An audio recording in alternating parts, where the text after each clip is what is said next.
So guys, जैसा कि हमने पिछले एपिसोड में देखा कि लू यांग उस आइस स्नेक को रोकने की कोशिश कर रहा था, लेकिन वो स्नेक काफी पावरफुल था जिस वजह से उसे बहुत प्रॉब्लम हो रही थी। इसलिए शुयान ने लुओ फैमिली के ultimate martial art water element art की मदद से आइस एम्ब्रा स्टेचू की पावर लू यांग की बॉडी में ट्रांसफर कर दी थी, जिससे लू यांग को आइस एम्ब्रा स्वॉर्ड गॉड की पावर मिल गई थी। उस पावर की मदद से लू यांग ने आइस स्नेक को बहुत मारा था। वो अपनी जान बचाने के लिए आइस डोमेन में भाग गया था। वाटर एलिमेंट आर्ट को यूज करने की वजह से शुयान अब अपने कल्टिवेशन लेवल को आगे नहीं बढ़ा सकती थी। उसके बाद ब्लड स्वॉर्ड एल्डर ने सबके सामने जिंगजी को मदद करने के लिए बुला लिया था। वो उसे ट्रेजर ग्राउंड में बेचकर अंदर की सील तुड़वाना चाहता था। इससे एल्डर लुओ को बहुत गुस्सा आया था और वो जिंगजी को ये सब करने से मना कर रहे थे। फिर अब हम एल्डर लुओ को देखते हैं। उन्हें जिंगजी पर बहुत गुस्सा आ रहा था क्योंकि वो ब्लड स्वॉर्ड एल्डर का साथ देकर लुओ फैमिली को धोखा दे रहा था। इसीलिए अपनी लेजेंडरी स्वॉर्ड से जिंगजी पर अटैक करने के लिए जाते हैं, लेकिन ब्लड स्वॉर्ड एल्डर अपनी स्वॉर्ड से उन्हें रोक लेता है। एल्डर लुओ गुस्से में आकर उससे फाइट करने लगते हैं। उनकी फाइट का फायदा उठाकर जिंगजी वहां से दूर जाने लगता है। उसे देखकर एल्डर लुओ को काफी गुस्सा आता है। वो कहते हैं कि तुम खुद लुओ फैमिली के मेंबर हो और फिर भी तुमने ब्लड स्वॉर्ड एल्डर का साथ देकर हमें धोखा दिया। अब मैं तुम्हें जिंदा नहीं छोड़ूंगा।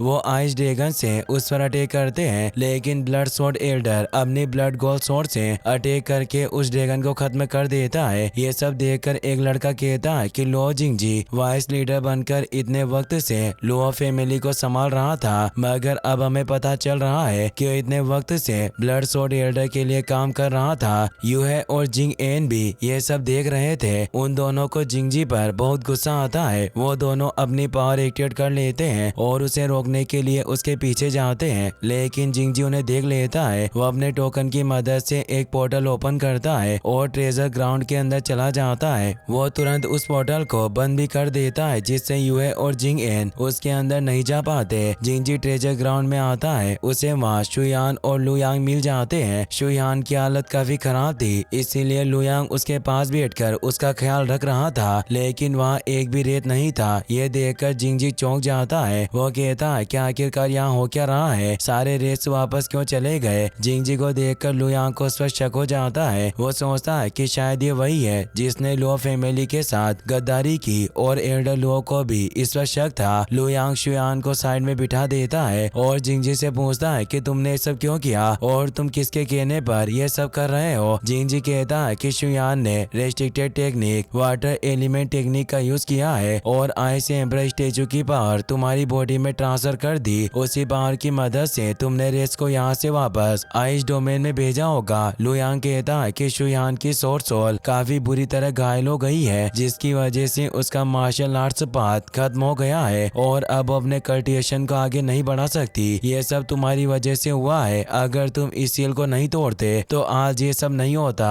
तुम लुओ फैमिली के वाइस लीडर हो, पर फिर भी तुमने अपनी फैमिली के मेंबर को मारने की कोशिश की। इसके लिए तुम्हें शर्म आनी चाहिए। जब तुम मर जाओगे तो अपने एंसेस्टर को क्या मुंह दिखाओगे। यह सुनकर जिंगजी हंसने लगता है। वो कहता है कि स्वॉर्ड किंग सिर्फ 200 साल जिंदा रह सकता है और एक ब्लेड मास्टर 1000 सालों तक जिंदा रह सकता है। तुम 200 साल जिंदा रहना पसंद करोगे या 1000 साल जिंदा रहना पसंद करोगे, मैं तुम्हारे बारे में नहीं जानता, पर मैं सिर्फ 200 साल में नहीं मरना चाहता। ब्लड स्वॉर्ड एल्डर ने मुझसे प्रॉमिस किया है कि ब्लेड मास्टर बनने में वो मेरी मदद करेगा और मैं 1000 साल जिंदा रहने के लिए कुछ भी कर सकता हूँ। लू यांग कहता है कि तुम सिर्फ जिंदा रहने के लिए ये सब कर रहे हो। क्या तुम्हें अपनी फैमिली की भी फिक्र नहीं है जिसने तुम्हें बचपन से अब तक संभाला और तुम इस तरह उसी को बर्बाद कर रहे हो। जिंगजी कहता है कि हर किसी को ये मौका नहीं मिलता कि वो 1000 साल तक जिंदा रह सके। मुझे पूरा भरोसा है कि मेरे इस काम में लुओ फैमिली के एंसेस्टर्स मेरा पूरा सपोर्ट करेंगे। वो मेरी जरूरतों को समझेंगे। अगर वो मुझसे प्यार ही नहीं करते और मेरे मरते ही मुझे सजा देते हैं तो मैं लुओ फैमिली को बर्बाद भी कर दूं तो इससे ज्यादा फर्क नहीं पड़ेगा, क्योंकि वो पहले भी मुझे सजा ही देंगे और बाद में भी सजा ही देंगे। तो फायदा इसी में है कि मैं 1000 साल तक जिंदा रहकर उनकी सजा भुगतूं। लू यांग कहता है कि तुम एक जानवर की तरह बात कर रहे हो। ये फैमिली के हर बच्चे की ड्यूटी होती है कि वो अपने पेरेंट्स और फैमिली की रक्षा करे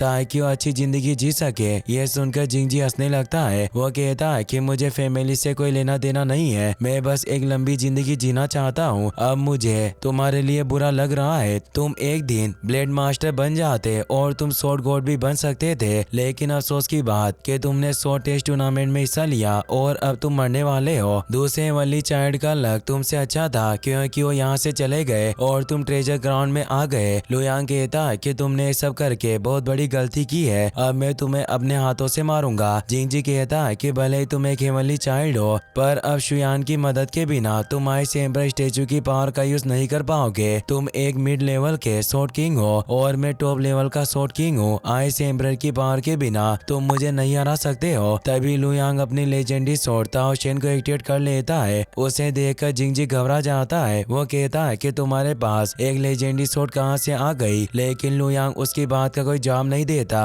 और जायंट ताओ शेन स्वॉर्ड से उस पर अटैक कर देता है। जिंगजी एक शील्ड बनाकर उसे रोकने की कोशिश करता है, मगर ताओ शेन बहुत स्ट्रॉन्ग थी जिससे वो शील्ड टूट जाती है और जिंगजी दीवार से जाकर टकराता है, जिसकी वजह से उसकी डेथ हो जाती है। इससे लुयांग को बहुत अच्छा लगता है। वो ताओ शेन को स्वॉर्ड सोल में भेज देता है। फिर हम एल्डर लुओ को देखते हैं। उन्होंने ब्लड स्वॉर्ड एल्डर पर अटैक करने के लिए 9 आइस ड्रैगन्स को एक्टिवेट कर रखा था। दोनों एक दूसरे पर अटैक करते हैं जिससे वो दोनों दूर हो जाते हैं। ब्लड स्वॉर्ड एल्डर को पता चल जाता है कि जिंगजी सील नहीं तोड़ पाया। इससे गुस्सा आकर वो एल्डर लुओ पर स्वॉर्ड स्लेश से अटैक करता है, पर वो उस अटैक को रोक देते हैं। इतनी देर में ब्लड स्वॉर्ड एल्डर वहाँ से भाग जाता है तो एल्डर लुओ 9 आइस ड्रैगन्स को फिर से उनकी फॉर्मेशन में भेज देते हैं। उसके बाद वो ट्रेजर ग्राउंड में लुयांग के पास जाते हैं। शुयान को देखकर उन्हें पता चल जाता है कि उसने restricted art water element art का यूज किया है। इससे वो काफी निराश होते हैं। वो कहते हैं कि पूरी लुओ फैमिली में सिर्फ शुयान थी जो आगे जाकर एक ब्लेड मास्टर बन सकती थी, पर अब उसकी स्वॉर्ड सोल डैमेज हो गई है और उसका मार्शल आर्ट्स पाथ भी बिगड़ गया है। शायद हेवन हमारे लुओ फैमिली को खत्म करना चाहता है। लुयांग उनसे कहता है कि जब मैं ब्लेड मास्टर बन जाऊंगा तो मैं आपकी लुओ फैमिली की रक्षा करूंगा। ये सुनकर एल्डर लुओ चौंक जाते हैं। लुयांग कहता है कि अगर शुयान ने अपने वाटर एलिमेंट आर्ट का यूज नहीं किया होता तो मैं उस रेत मास्टर को नहीं रोक पाता और वो रेत मास्टर मुझे मार देता।